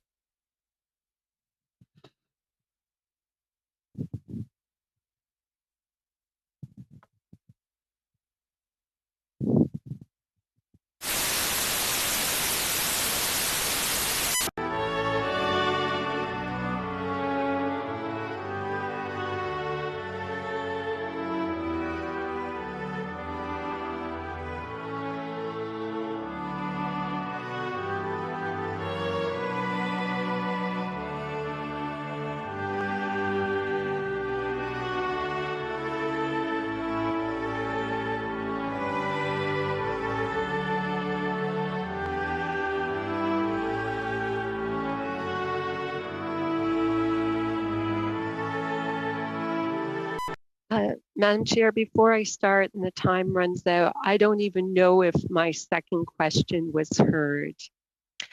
You can begin your second question again. I'm sure even if it was heard, it may have been forgotten. Okay. Yeah. Professor Turnbull, would you agree that with the novel virus, our researchers, doctors, health professionals become the front line working as hard and as quickly as possible to get answers so as to provide scientific and medical information? And that's a yes or no, please. Yes. Thank you. Do you accept that the science, the data, the information we have changes over time? Yes or no, please? Yes.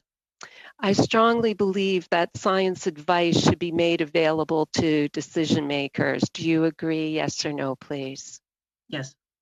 I also believe that science, research, and public health matter, that they are fundamental building blocks of a country and not just when we are in crisis. Do you agree? Yes or no, please? Yes. Thank you. I'm going to look back to the 1918 flu. We heard a lot about the 1918 flu at the beginning, and it was known as the forgotten pandemic. And for almost a century, it remained a medical mystery. I think there are lessons to be learned, that the people matter. The story of the people matters. The doctor, nurses, frontline workers, survivors, family members, and communities. Everyone's voices must be included. Would you agree? Yeah. Thank you. And when people live through trauma, it is important that they have the opportunity to talk about their experiences, to be heard and to heal. Would you agree with that? Yeah. Yes. And I think we heard that again this morning. We are hearing about the steady data about mental health challenges facing healthcare workers during the pandemic. People are exhausted. They've been fighting this for a year now. And I think it was really important that the government listen to Canadians. And the last thing I'll say, in 1918 and 2020, poverty, hunger, good health and well-being, gender equality, and economic status play a role in who gets sick, who gets treated, and who survives. And I'm wondering if you have comments on how we can do a better job of protecting our most vulnerable. Thank you. That's a very important question. I mean, I think it's really difficult at this point. We're still in the eye of this thing, and with increasing variants, it's scary to think about how long we're going to be locked down And I think we've already seen evidence of the fact that there are vulnerable populations whose challenges have only become worse. And so to some of your previous points, I think a really important part of this is proper data collection, which we don't always do a great job of. I think we have to think about how we're compiling information and make sure that not only are we getting the right voices at in the conversation, but we're getting the right data in the conversation, so that going forward we have a really informed picture of how to fix programs, change programs, figure out what people's plight is. I think that it's going to be a huge undertaking that, you know, for politicians, for researchers, for public service, for corporations, we all have a role to play. Thank you so much, Professor Turnbull. Thank you. That's all the time we've got. We're going to go till 1:05 upon Mr. Doherty's request. Ms. Vecchio, go ahead for 5 minutes. Oh, thank you very much. I was just looking at some of the information that was provided to us earlier, and Ms. Turnbull, I really appreciate you being here, and I just want to kind of get your opinion on this, because this is a quote that you made back in 2012, and I just want to know if 9 years later you still believe this is relevant. And this has to do with the Premier of Ontario, and in this statement you said, "This is an unnecessary abuse of power of the Premier's prerogative to advise the Lieutenant Governor to prorogue. The surprise adjournment serves no democratic purpose whatsoever, and it prevents the legislature from fulfilling its fundamental purpose to hold the government to account." Do you believe that that same statement that you made in 2013 would be relevant to 2020 prorogation? I think the circumstances were different in the sense that the Premier McGuinty at the time, what really made me angry about that one is that he prorogued until the party chose a new leader, which I thought was completely unnecessary, and there wasn't a particular time frame. So it seemed like, going back to some comments that my colleague and I both made around the timing, it seemed to be an open-ended kind of prorogation that was the timing was determined by the Liberal Party as opposed to anything, any concern of the legislature. And also the investigations and around contempt at the time were quite serious. And so I was more angry that time than I was this time. It does seem very, very similar, though, because you're talking contempt. We're talking about abuse of power, and we're talking about the fact that we can look at this, and we have had other academics indicate that this was an abuse of power. So I was just trying to see, do you believe that this was an abuse of power in 2020?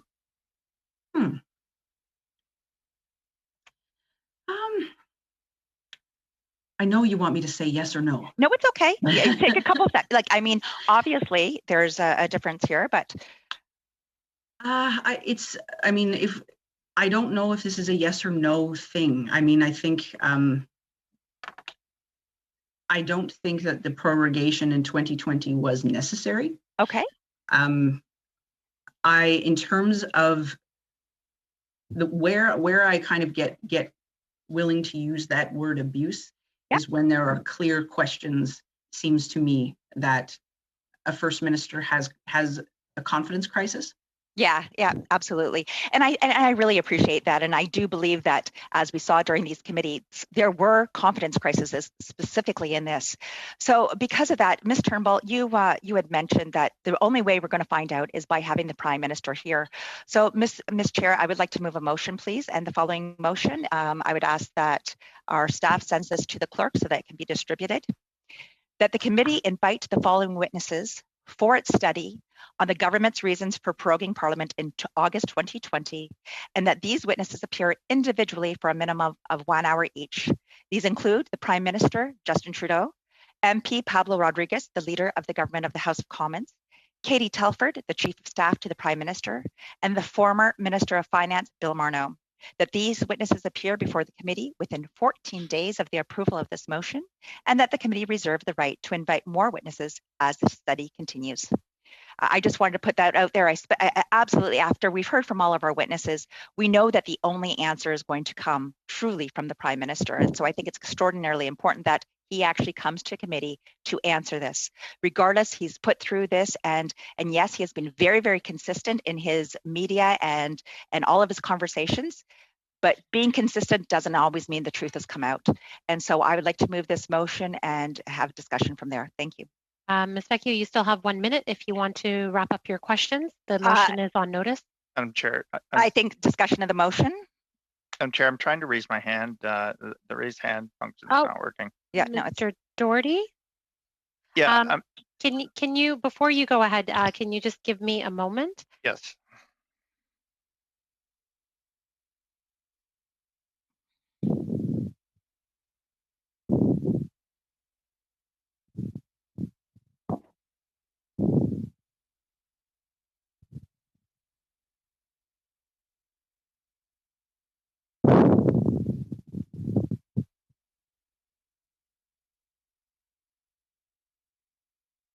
All right, Justin's just received the motion. He will send it around to everybody right now. Mr. Doherty, you're on the speakers list. Thank you. And I just offer this with full respect to all colleagues that are here. I repeatedly with that we had both Liberal colleagues. I think Mr. Turnbull even said that it was his reasons, it's the Prime Minister's reasons to prorogue. I think we can all sit here and speculate, as what others have said as well too. It's only speculation until we hear it directly from the Prime Minister and those that were around him. And I think that Canadians, as well as this committee, deserve to know why the prorogation is there. We can have a number of different academics, like the great witnesses that we had, Ms. Turnbull and Mr. Brody and Mr. Scheer. But truly, until we hear from the Prime Minister and those who are around them, only speculation will run rampant. I think the best part, of course, for this committee is to summon or to call for those two or those four witnesses to come forward. We reserve the right to call future witnesses after we hear from them. And I think if, again, we can point fingers and do everything and look at all the reasons that were done in the past, but we're studying the prorogation in 2020, and a number of academics and witnesses have already said that it is the Prime Minister's prerogative to prorogue. Truly, if we were to move forward with this without actually hearing from those four individuals, it would just all be speculation. We'd be doing a disservice to not only Parliament, but to Canadians writ large. Okay, Mr. Turnbull. Yeah, I just wanted to make a few comments. I appreciate that other members of the committee want to call other witnesses. I think in terms of process, it would be great if we had an opportunity for all parties to submit witnesses, and perhaps the subcommittee could discuss that before. I don't think we have any time today. I know I have other things in my calendar that are pressing. Although this is obviously important, I think perhaps this discussion can wait till the next meeting, or perhaps there's a subcommittee meeting in between that could deal with this. That would be my suggestion. Thanks. Madam Chair, there's nothing in this motion that precludes any other witnesses coming before or handcuffs this witness. What I'm asking you to do is call the vote. Okay, there is a subcommittee meeting on Monday on it. Just to answer Mr. Turnbull's question, Monday evening at 6:30 on witnesses and the prorogation study.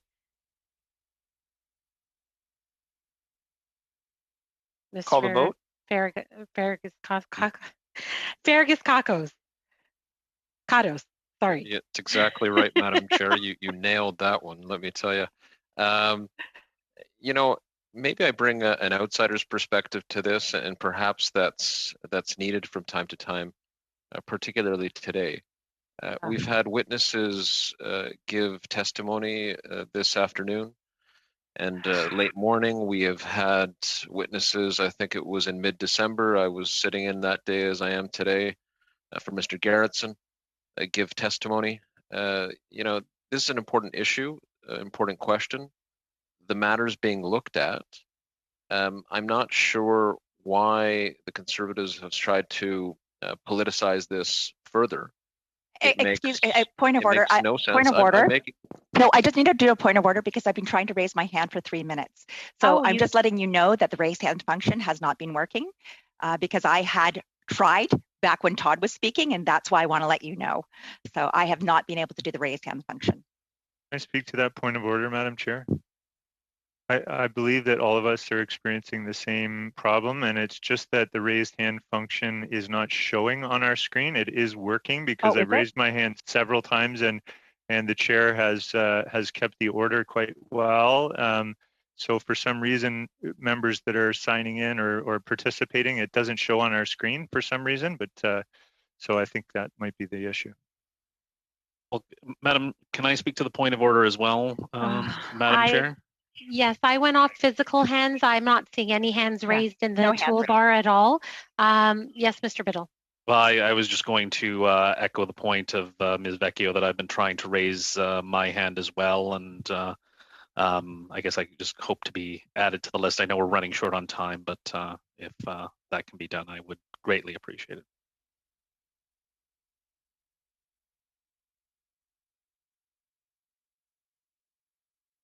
I've also raised my hand.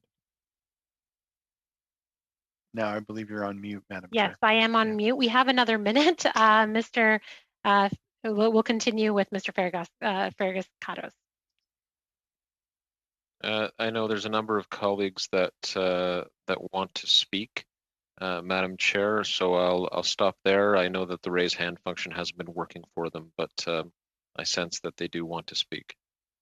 Okay, it's a little bit difficult for me to tell if Mr. Turnbull is next or Mr. Biddle is next. I don't know when you attempted to raise your hand, or Ms. Vecchio, or Ms. Vecchio, when you attempted to raise your hand, but you can, don't know, it's difficult. I didn't even see your physical hands really go up. So I'm really just gonna have to just, Clerk, Justin, were you able to tell? Yep. Sorry, Madam Chair. I did note Miss Vecchio's hand raising. Okay, Miss Vecchio. According to my list, I think it would be Miss Vecchio. Okay. And thanks very much. And it's not that we want to, by no means do we want to filibuster today. Really what we want to do is, this is a conversation that we have to have. And I think as we indicated by both of the academics on at this very time, that everybody has indicated the only one who has the answer is the Prime Minister. We have done 1 day of prorogation study on this, so we've actually only heard from a few others. So rather than getting deep into a study and bringing in and parading a whole bunch of academics, let's just get to the bottom of it, and then we'd be able to finish the study if we actually get the answers, rather than bringing in 20 to 30 different witnesses so that we can, who are going to say very similar things. Let's just get to the bottom of it. It's not that we need to have a vote today, but I believe that if you look at many members of the committee today, specifically opposition members, we do want to hear from the Prime Minister. He has the answer. So pass it on. Thank you. Understood. Would the committee be okay with adjourning now, because we have to clear the room for private members' business, but we will be discussing this on Monday evening. Your motion is basically what's going to be discussed there, and then it can come back to the regular committee at the next meeting if you wish as well. Madam Chair, I think that we've seen what has happened in the past when we adjourn this to another time and we go behind closed doors, then Canadians don't really get to see what really takes place. I think, in fairness to everybody, in fairness to Canadians, I think that they should hear the outcome of this. So we have lots of people on the speakers list. Right. The thing is, you're not going to hear the outcome to this today, but you can have it in a public meeting in the future for sure. How about on Monday? That's that meeting on Monday. Let's do it in public then. Yes. We'll hear from the clerk as to whether that we can go ahead and do that. Yes, go ahead.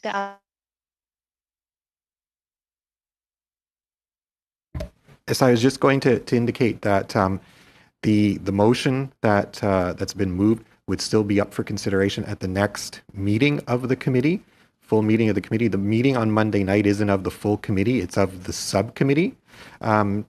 If there is no resolution at the subcommittee, the issue can always be brought back again and discussion picked up again at the next full committee meeting, or whenever the committee would like to do it. So we can absolutely have the discussion in public if that's the wish, but we have to clear the room for private members' business committee now. And so that was all they had told me, that we had a few extra minutes, and we've gone past that as well. But I'm sure we're going to be discussing this, that's for sure, on Monday, and then maybe even into the future, if needed. Thank you, Madam Chair. Meeting adjourned. And thank you to our witnesses. Thank you for your patience through all the troubles today, technical difficulties. We really do appreciate your patience. It's important for us to try to make sure we have both official language interpretation, and thank you to the interpreters as well. I know that your jobs are not easy. And the interpreters in turn thank the chair for her kind words. Je vous remercie. Thank you.